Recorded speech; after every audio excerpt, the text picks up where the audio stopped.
Hamiləliyin 20-ci həftəsi. Bu videoda həm hamiləlikdən danışacağıq, həm də hamilənin dəmir ehtiyacını necə qarşılamalıyıq, nə yeməlidir, nə içməlidir, nə zaman dərman istifadə etməlidir. Bu haqda sizə ətraflı məlumat verəcəm.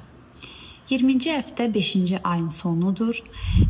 Dölümüz artıq 300 qrama qədər çəkisi var, 16 santim uzunluğu var. Hərəkətlərini aydın şəkildə hiss edirik. Döl hıçqırmağa başlayır, ritmik, kiçik, tez-tez olan bir toxunuşlar hiss edirik və bu toxunuşları, bu hərəkətləri biz hamiləliyin sonuna qədər hiss edəcəyik. Hıçqırması normaldır. Dölümüz səsləri eşidir, ananın səsini eşidir, toxunuşu hiss edir. Qızlarda yumurtalıqlar, oğlanlarda isə testislər, xayalar əmələ gəlir. Amma hələ ki qarın boşluğundadır xayalar. Bu xayalar həftə artdıqca aşağıya, skrotuma, xayalığa enəcək. Hamiləmizdə ödəm əmələ gələ bilər ayaqlarında. Ödəm əslində fiziolojikdir, amma eyni zamanda biz çoxlu duzlu qida istifadə edəndə, turşu istifadə edəndə bu ödəmlər arta bilər. Və yaxud da karbonhidratdan zəngin, amma zulaldan az istifadə ediriksə, zulal qidalarından, o zaman da ödəmimiz arta bilər. Və qan azlığı olanda ayaqlarda və əllərdə olan ödəm arta bilər.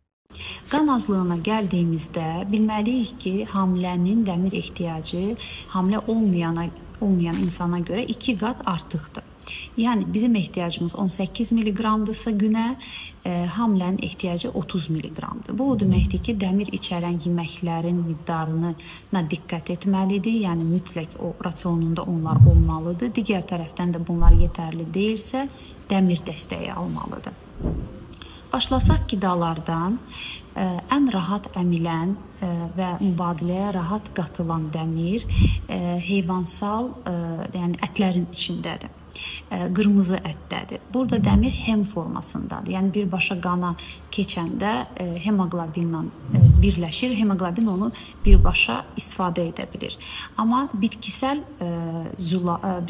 dəmir, hansı ki noxudda, yəni ümumiyyətlə paxlallarda, mərcidə, qarabaşaqda, qırmızı almalarda, ispanaqda çoxdur. Bu non-hem formasıdır. Yəni onun hemoqlobinə qatılması üçün müəyyən proseslərdən, metabolik proseslərdən keçməsi lazımdır. Ona görə çalışırıq ki, qırmızı ətdən imtina etməyək. Amma əgər ki imtina ediriksə, yeyə bilmiriksə, o zaman da bu saydığım bitkisəl mənbələrdən o dəmiri alırıq. Amma əksər hallarda bu yetərli olmur və dəmir dəstəyi lazım olur. Hansı pasientlərə biz dəmir tabletləri və yaxud da dəmir iynə şəklində və sistem vena daxili təyin edirik? Əgər hemoqlobinimiz bizim 11-dən aşağıdırsa, ferritin isə 30-dan aşağıdırsa, biz dəmir dəstəyi təyin edirik.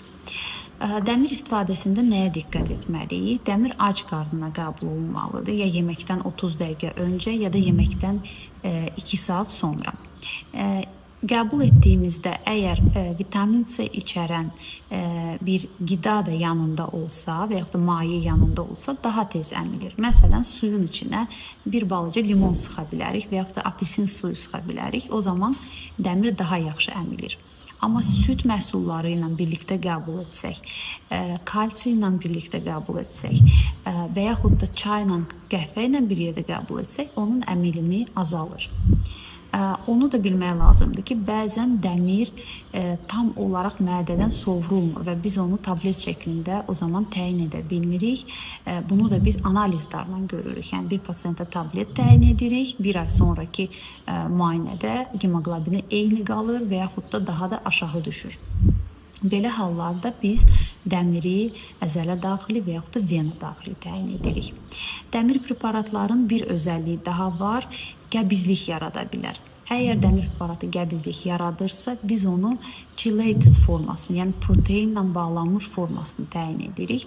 Hansı ki, daha nadirən qəbizliyə və yaxud da mədə yanmasına, qusmasına səbəb olur.